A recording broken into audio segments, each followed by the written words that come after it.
2వ అధ్యాయం 12వ చదువుదాం. మరియు తనకు స్వాస్థ్యమని యెహోవా ప్రతిష్ఠితమైన దేశమును యూదాను యెరూషలేమును ఆయన కోరుకొనెను. ఈ వాక్యాన్ని 3 రోజులు ధ్యానించుదాం. ఈ వాక్యంలో సారాంశం, యెరూషలేము అనేది దేవుని దృష్టిలో శ్రేష్టమైంది. యెరూషలేము అనేది దేవునిది అని రాయబడి ఉంది. యెరూషలేముని ప్రత్యేక స్థలంగా దేవుడు నిర్ణయించి ఎన్నుకొని దాని పట్ల గొప్ప ప్రణాళికను కలిగిన వాడిగా ఉన్నాడు. అయితే యెరూషలేము దేవుని ఎడలో విశ్వాసం లేనిదిగా, దేవుని గొప్పతనాన్ని గుర్తించలేనిదిగా, దేవుణ్ణి హీనపరిచేదిగా ఉంది అని లేఖనాల్లో రాయబడింది.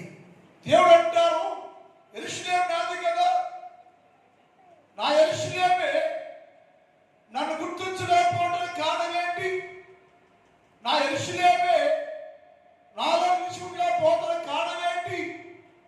అయినా సరే యెరూషలేము దేవుని గుర్తించలేదు, దేవుని ప్రేమ గుర్తించలేదు, దేవుని కార్యాన్ని గుర్తించలేదు, దేవుణ్ణి విడిచిపెట్టేసి జీవిస్తున్నది యెరూషలేము. అలా యెరూషలేము గురించి దేవుడు మాట్లాడే మాట ఏంటంటే, నేను యెరూషలేమును కోరుకుంటున్నాను, యెరూషలేము కోరుకుంటున్నాను నేను.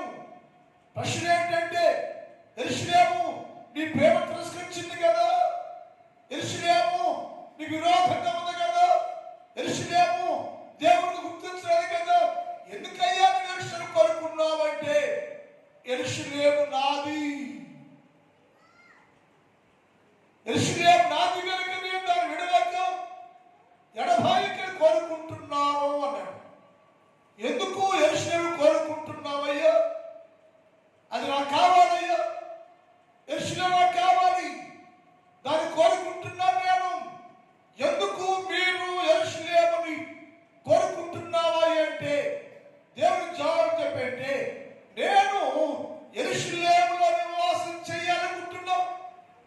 ఒకటి, నేను దాంతో కలిసి ఉండాలనుకుంటున్నాను. రెండు, ఒకటేమో దాని నివాసం చేయాలి అనుకుంటున్నాను, రెండేమో దాంతో నేను నివసించాలనుకుంటున్నాను. కలిసి జీవించాలట, నివాసం చేస్తాడట. ఎవరయ్యా యెరూషలేము తిరస్కరించింది, హీనపరిచింది, దేవుని ప్రేమ నిరాకరించింది, దేవుని ప్రేమ వద్దయ్యాలి ఎన్నోసార్లు యేసుక్రీస్తు ప్రభుల వారు తండ్రి అయిన దేవుడు యెరూషలేము దర్శించి దాని క్షేమాభివృద్ధి కోసం పాటుపడితే, యెరూషలేము అనేక సార్లు దేవుణ్ణి, తండ్రి అయిన దేవుణ్ణి, కుమారుని దేవుణ్ణి తిరస్కరించి నిరాకరించి ఉన్న పట్టణము యెరూషలేము. ఆ యెరూషలేముతో యేసయ్య అన్నాడు, నేను యెరూషలేమును కోరుకుంటున్నాను. ఎందుకు కోరుకుంటున్నావా అంటే లేఖనం చెబుతుంది, ఆయన దానిలో నివసించటానికి యెరూషలేములో తిరస్కరించిందే, పాడైపోయిందే, చెడిపోయిందే, దేవుని ప్రేమను కోల్పోయిందే, దేవుని ప్రేమ నిరాకరించిందే. అయినా సరే యెరూషలేము అనేది నా పట్టణం కనుక నేను దానిలో నివసించాలి అని కోరుకుంటున్నానని లేఖనాల్లో రాయబడి ఉంది. అదే జకర్యా గ్రంథం 2వ అధ్యాయం 10-11 చూద్దాం. సియోను నివాసులారా, నేను వచ్చి నీ మధ్య నివాసము చేతు. గమనించారు, యెరూషలేము తిరస్కరించే పట్టణము, యెరూషలేము ప్రేమను కోల్పోయి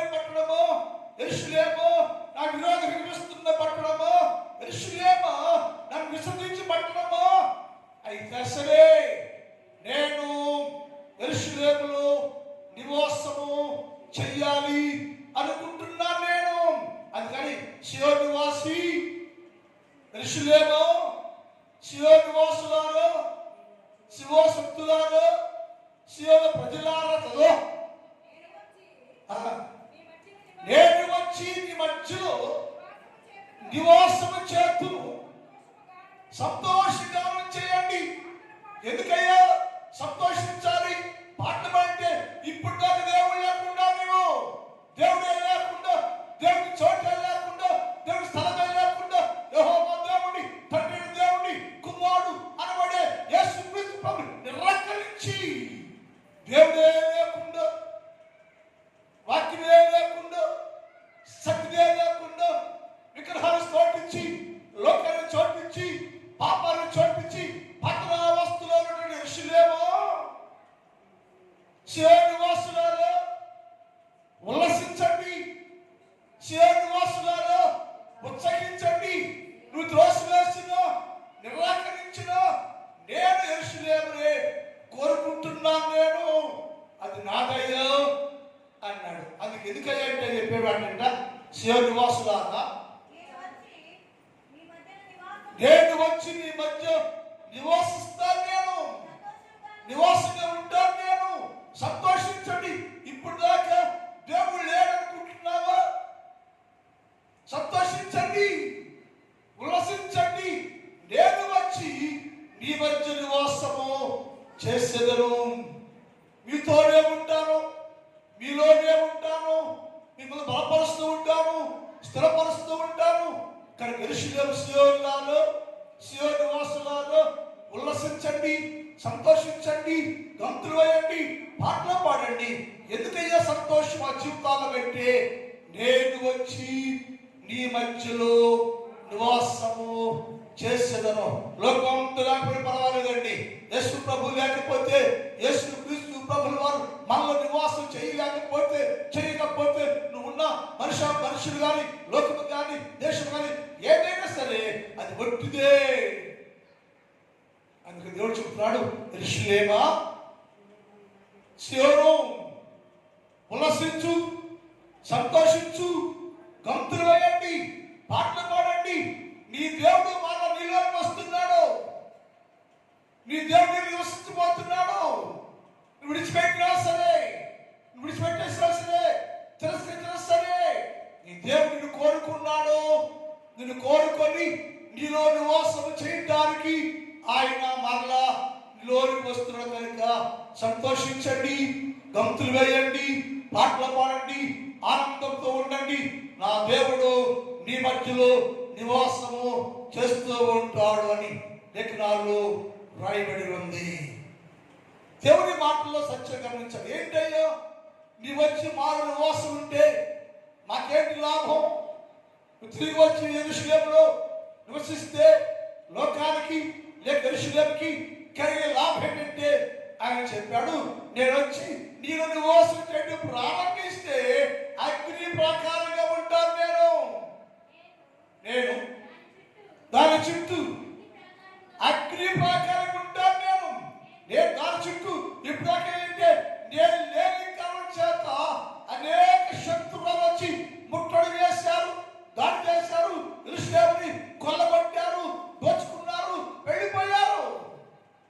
కారణం ఏంటంటే నేను లేని కారణం చేత మానవ జీవితంలో కూడా యేసయ్య లేకపోతే, వాక్యం లేకపోతే, ప్రార్థన లేకపోతే, భక్తి లేకపోతే సాతాను నీ చుట్టూ తిరుగుతూ ఉంటాడు.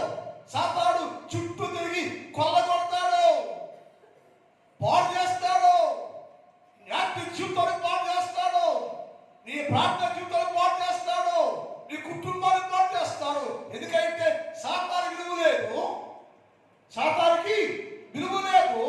సాతానుకో చాటిస్తే నీకు కొన్ని విలువలు కోల్పోతావు నీవు. యేసయ్య అన్నాడు, యెరూషలేము తిరస్కరించింది నీ లేని దానిలో లేని కారణం చేత ఏమిటంటే అది ఒంటరి అయిపోయింది.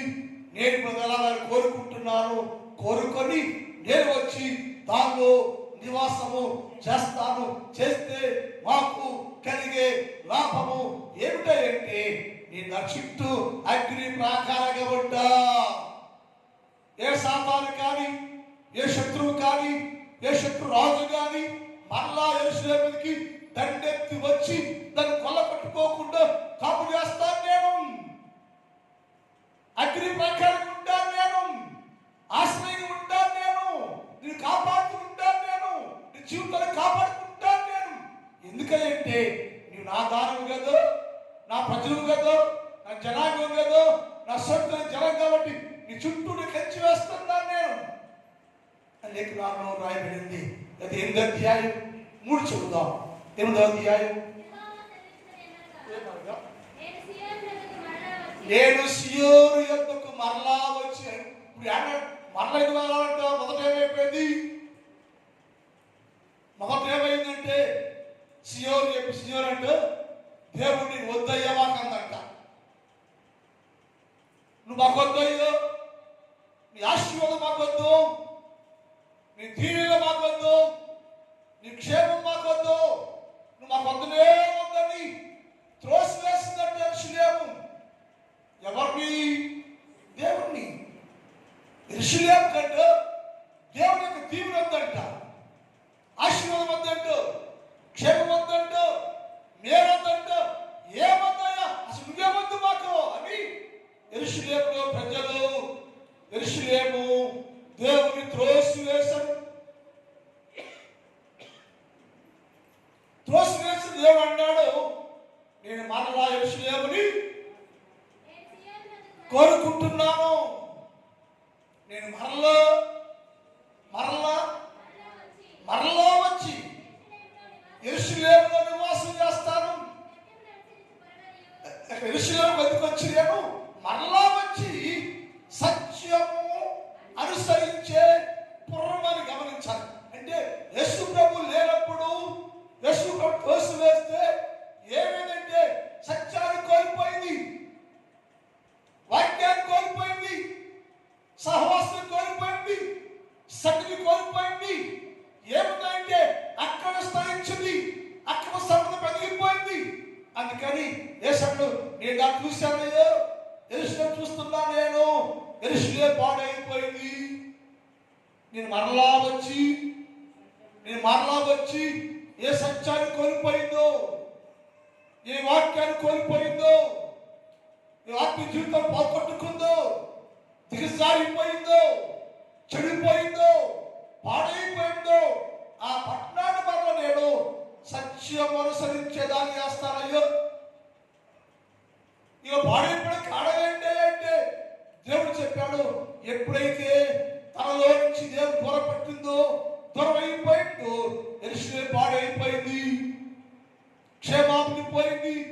నీ బాగా నాకు యెరూషలేము కదా అనుకుంటుంది, యెరూషలేము బాగా ఉన్నాడు కదా అనుకుంటుంది యెరూషలేము. కానీ లోపల చూస్తే యేసయ్య చోటే లేదు, యేసయ్య చోటే లేదు. యేసయ్య చోటే లేని కారణం చేత యెరూషలేములో ప్రజలు సిలువేయండి, చంపేయండి, సిలువేయండి, చంపేయండి, ఈ రాజు మాకు వద్దు, ఈ రాజు మాకు వద్దు, మా నాయకత్వమే కావాలి, మేమే నాయకులుగా ఉంటాం, నేను నాయకుడిని అని యెరూషలేములో ప్రజలు యేసు ప్రభుని సిలువ కప్ప చెప్పారయ్యా. కారణం కారణం కారణం కారణం కారణం కారణం కారణం కారణం తెలీదా? ఇది కొత్త గుడి మరి ఎప్పుడో అని గుర్తుండే మనకి, రోజు వినే వాక్యం గుర్తుంది. ఎందుకంట ఏమన్నాడన్నా, ఏమన్నాడు అమ్మాయి, ఏమన్నాడు ఏమన్నాడు అమ్మా మరలా వస్తుంది. ఏమైంది అందరికి? ఏమైంది? పాడిన కారణం ఏంటంట, దేవుణ్ణి మర్చిపోయి పోసేసింది, సిలువేసి అంటుంది. ఆయన నాయకత్వం వద్దయ్యా ఉంది, అధికారం వద్దయ్యా ఉంది. మేమే నాయకులుగా ఉంటాం, మేము అధికారులుగా ఉంటాం, మేమే చేస్తామయ్యా అని సిలువేమంటుంది. కారణం ఏంటంటే లేకపోవుట, వాక్యం లేకపోవుట, సత్యాన్ని కోల్పోవుట, వాక్యం చంపేయుట, వాక్యం వదిలేయుట, సత్యం సంబంధాన్ని దూరపరచుకోవడం వల్ల, వాక్యం లేనందువల్ల, సత్యం లేనందువల్ల చేయరాని కార్యములు చేయటకు యెరూషలేములో ప్రజలు పూనుకొనెను. యేసయ్య అన్నాడు, అయినా సరే నేను దాన్ని కోరుకుంటున్నా. ఎందుకయ్యా యెరూషలేము కోరుకుంటున్నావయ్యా అంటే, నేను వచ్చి దాని నివాసము చేస్తా. వచ్చి కొంచెం నివాసం ఉండి ఏం చేస్తానంటే చుట్టూ అగ్ని ప్రాకారంగా ఉంటారు అన్నాడు. రెండోది, వచ్చి నివాసం ఉండి ఏం చేస్తావా అంటే చెప్పాడు, సత్యమును కోల్పోయింది, దాని సత్యమే లేదు. యెరూషలేములో సత్యం ఉంది, నేను సత్య సంబంధం లేను. సత్య సంబంధమైన ప్రతి వాడు నా మాట వినును. నా మాట వినకుండా సాతాను మాట నీవు వింటున్నావంటే సత్యాన్ని కోల్పోయావు నీవు, సత్యం కోల్పోయావు నీవు అని చేశానంటే, నువ్వు మరలా వచ్చి యెరూషలేము నివాసం ఉండి ఏం చేస్తావంటే సత్యము అనుసరించేవారుగా చేస్తాను. సత్యము వాక్యం ఉంటే, సత్యం అనుసరిస్తే, సత్య సంబంధిగా ఉంటే, సత్యం కలిగిన వారుగా ఉంటే వారు ఫలభద్రంగా పరిశుద్ధులుగా ఉంటారు అని లేఖనాల్లో ఉంది. అందుకని యెరూషలేము మరల మదస్తులు రావాలి, యెరూషలేము మరల మదస్తులోకి రావాలి. ఏది పోగొట్టుకుందో, యెరూషలేము ఏది కోల్పోయిందో దాన్ని తిరిగి ఇవ్వాలంటే నేను మరలా దాన్ని కోరుకొని దానిలోనికి వచ్చి దాని వాసన నుండి ఏం చేస్తానంటే దాన్ని నేను సత్యమును అనుసరించే పొరవగా చేస్తాను. తర్వాత యెహోవా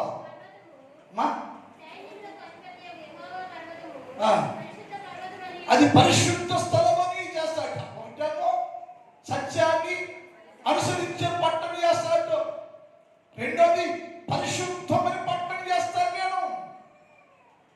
రెండు కోల్పోయింది యెరూషలేము. ఒకటి దేవుడు కోల్పోయింది, రెండోది సత్యాన్ని కోల్పోయింది, మూడు పరిశుద్ధులు కోల్పోయింది. యెరూషలేము మంచి పేరుంది కాబట్టి సొసైటీలో అన్ని దేశాల్లో కంటే యెరూషలేము చాలా మంచి పేరుంది కాబట్టి ఆ పేరు వల్ల నేను జీవించవచ్చు అనుకుంది. కానీ యేసు అన్నాడు, యెరూషలేమా యెరూషలేమా, నేను ఎన్నోసార్లు తోటి రెక్కలు చాటున తన బిడ్డను కాపాడినట్లు నేను నిన్ను కాపాడాను. కానీ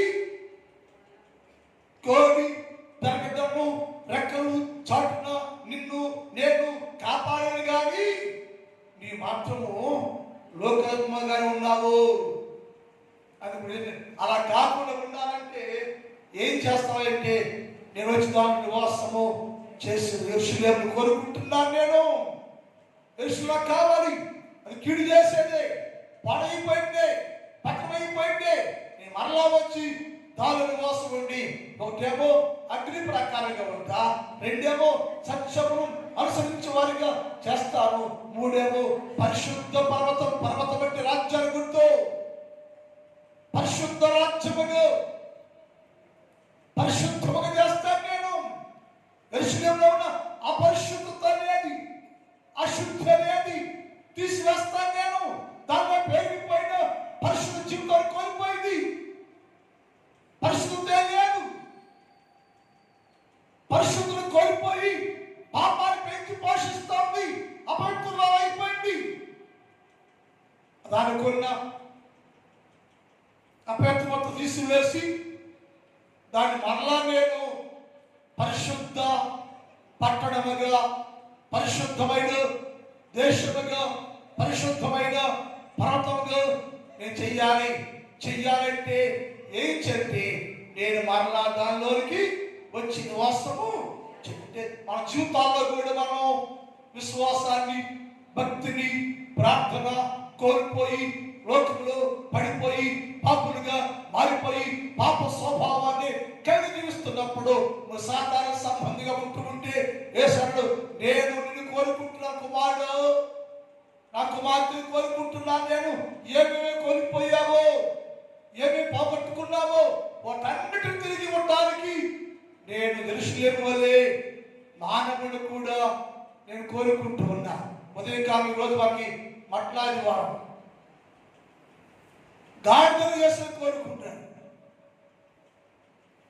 లోకం దృష్టిలో గాడి విలువ లేదు, స్థాయి లేదు, గౌరవం లేదు, కట్టబడే ఉంది, రోతగా ఉంది.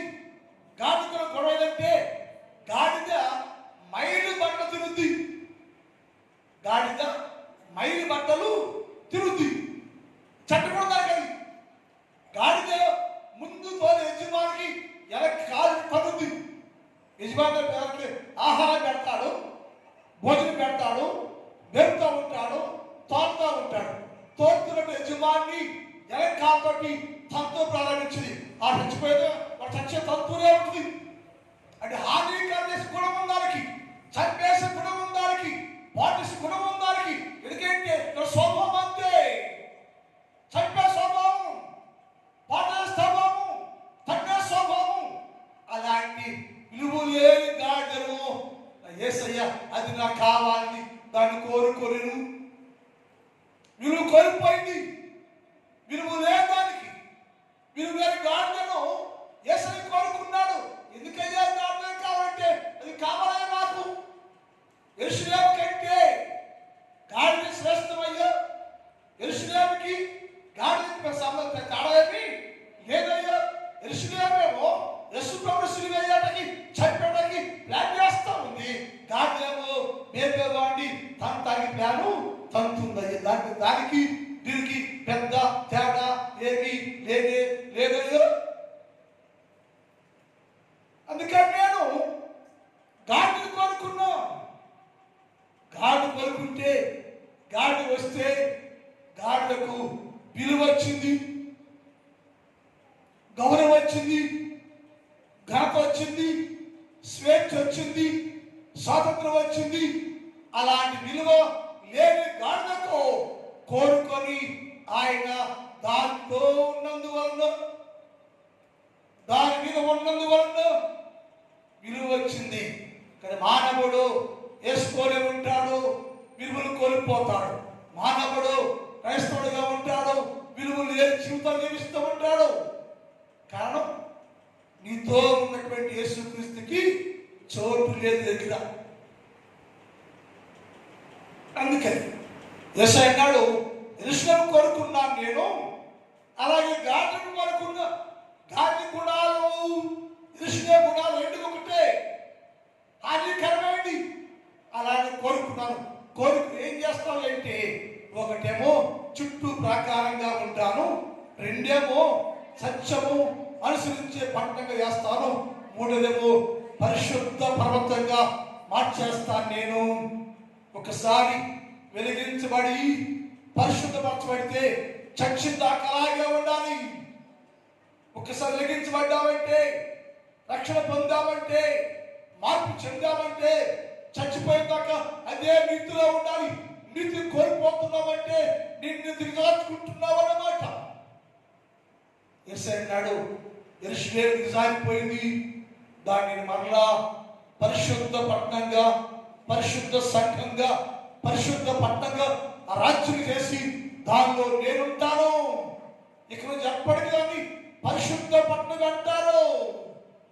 యెషయా గ్రంథం 12వ అధ్యాయం యెషయా గ్రంథం 12 చదువుదాం. యెషయా 12 సియోను నివాసి ఉత్సాహధ్వని బిగ్గరగా చేయి. సియోను నివాసులారో ఉత్సాహధ్వని బిగ్గరగా చేయండి.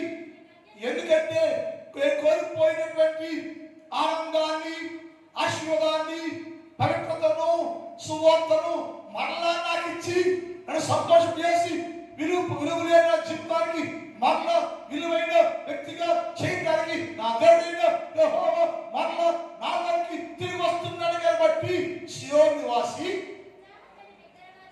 ఉత్సాహంగా బిగ్గరగా చేయము. నీ మధ్యలో వచ్చాడే, నిన్ను కోరుకొని నీ మధ్యలో వచ్చాడే దేవుడు, నిన్ను కోరుకొని నిన్ను బాగు చేసి పవిత్రపరిచి పరిశుద్ధపరిచి సత్యాన్ని అనుసరించేవాడిగా చేయడానికి ఈరోజుకి వచ్చాడే దేవుడు.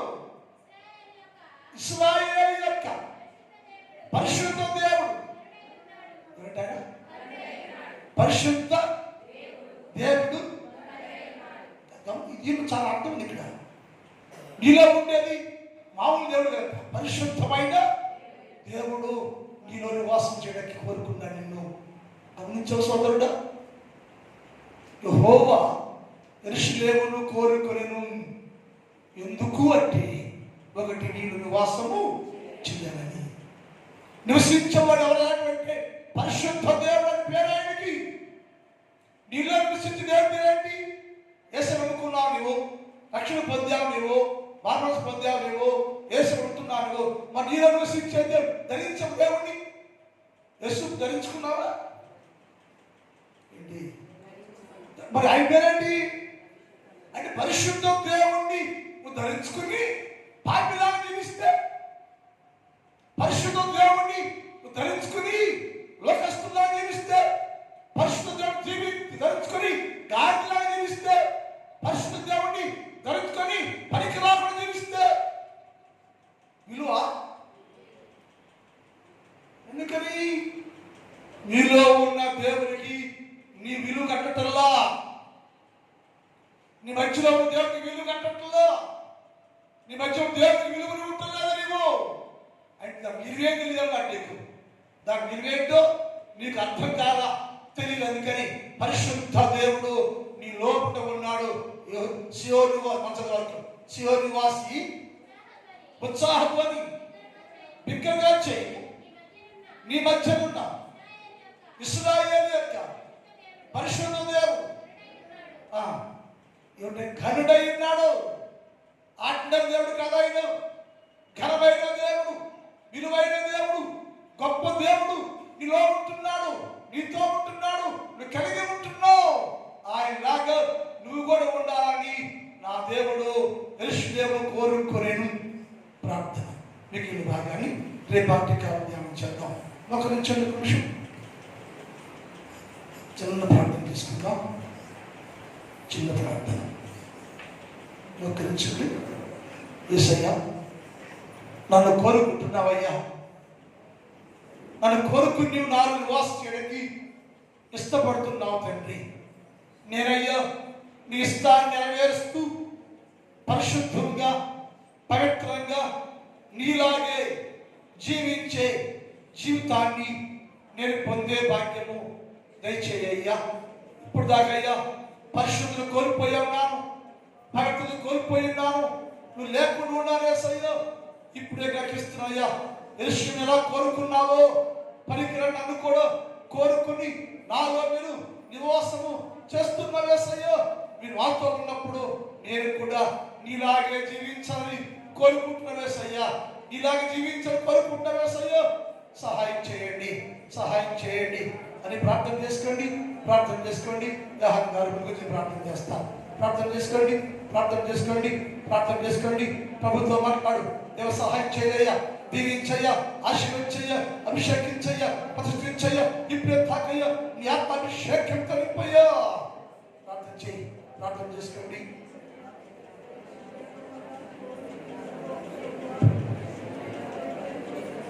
పరిశుద్ధుడా, పరిశుద్ధుడా, పరిశుద్ధుడా, పరిశుద్ధుడా, ప్రేమ కలిగినటువంటి మా ప్రియ పరలోకపు ప్రభువా, ఈ పాదములకు స్తోత్రాలు స్తోత్రాలు స్తోత్రాలు చెల్లిస్తూ ఉన్నాము ప్రభువా. అయా ప్రభు, ఈ రాత్రి కాల సమయంలో ప్రభుని దాసుని ద్వారామైన మీరు మాట్లాడినటువంటి ప్రతి మాట బట్టి మీకు స్పందనాలు చెల్లిస్తూ ఉన్నాను ప్రభువా. దయగట్టిన నా ప్రభువా, నిజమే ప్రభువా, అనాడునైనా యెరూషలేము పట్టణము ఆయనది పాడైపోయినప్పుడు తండ్రి, అయా ప్రభా పట్టణాన్ని మీరు కోరుకుని ప్రభువా, అయా ప్రభా పట్టణంలో మీరు నివాసం ఉండాలని మీరు కోరుకున్నారు ప్రభువా. ఎందుకంటే ప్రభా పట్టణంలో ఉన్నటువంటి ప్రజలు ప్రభువా సరైనటువంటి రీతిలో లేరు ప్రభువా. పట్టణము పాడైపోయింది, ప్రజలు పాడైపోతూ ఉన్నారు ప్రభువా. అలాంటి పరిస్థితుల్లో ఆయన అయా ప్రభా పట్టణంలో మీరు నివాసం ఉండాలని మీరు కోరుకుంటూ ఉన్నారు తండ్రి. అక్కడ ఉన్నటువంటి ప్రజలు ప్రభువా అయా సత్యమును తండ్రి చేరనీయకుండా ప్రభువా సత్యమును దూరం చేస్తున్నారు ప్రభువా. మిమ్మల్ని దూరం చేసుకున్నారు ప్రభు. అయా ప్రభు మీకు చోటు ఇవ్వకుండా ప్రభు, అయానైనా మిమ్మల్ని వారి మధ్యకు చేర్చుకోకుండా ప్రభు ఈ లోక సంబంధం కలిగినటువంటి వారుగా జీవించారు ప్రభు. అయా ప్రభు ఈనాడు అయినా అలాంటి స్థితిలో మేము ఉన్నామేమో, మమ్మల్ని మీరు జ్ఞాపకం చేసుకోవడానికి నాయన నీ కృపను దయచేయండి. సత్యమైనటువంటి మిమ్మల్ని ప్రభు మేమునైనా దూరం చేసుకుని ప్రభు నివసించుతూ ఉన్నట్లయితే ప్రభు, అయ్యా మాలో మీరు నివసించండి అయ్యా. మా పాపములు మీరు క్షమించిన ఆయన ఇప్పుడే ప్రభు, ఇప్పుడే నాయన మిమ్మల్ని తండ్రి మా హృదయంలోనికి చేర్చుకోవడానికి ప్రభు నీ కృపను దయచేయండి తండ్రి.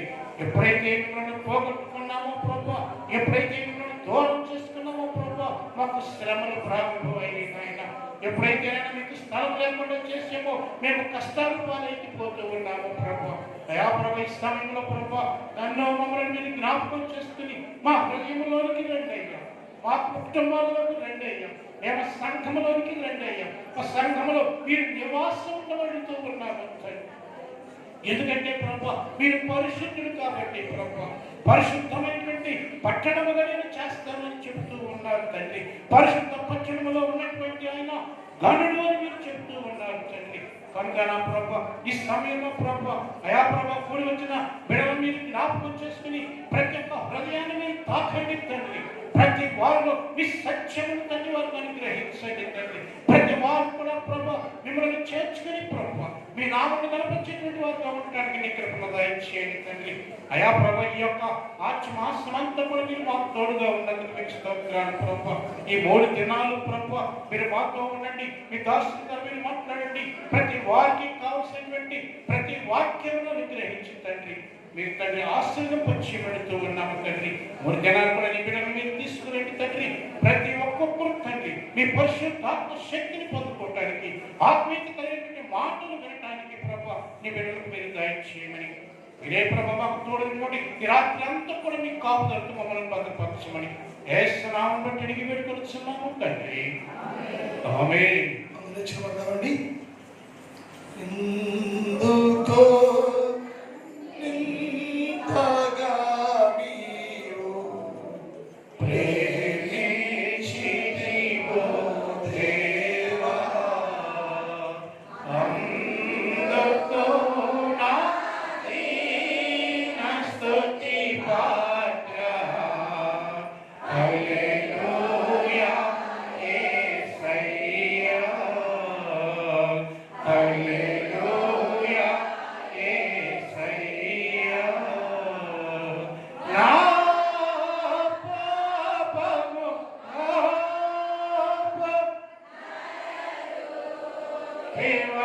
ఏవైనావు, నా శాపము నలిగివే నాడితివి. నాకు చాలిన గొడవ నీవే, నా స్థానములో నీవే.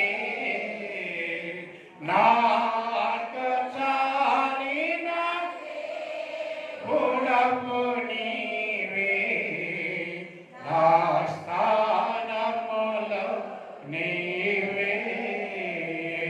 హల్లెలూయా యేసయ్యా,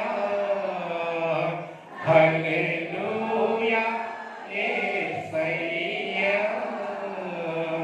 తండ్రి దేవుని ప్రేమ, కుమారుడు యేసుక్రీస్తు వారి కృప, పరిశుద్ధాత్మ దేవుని కన్నిక సహవాసం ఇప్పుడు ఎప్పుడు ఎల్లప్పుడు సదాకాలము మనందరి తోడై ఉండును గాక. ఆమేన్. హల్లెలూయా, హల్లెలూయా, హల్లెలూయా. హల్లెలూయా. అందరూ కొందరు క్షేమ వెళ్ళండి.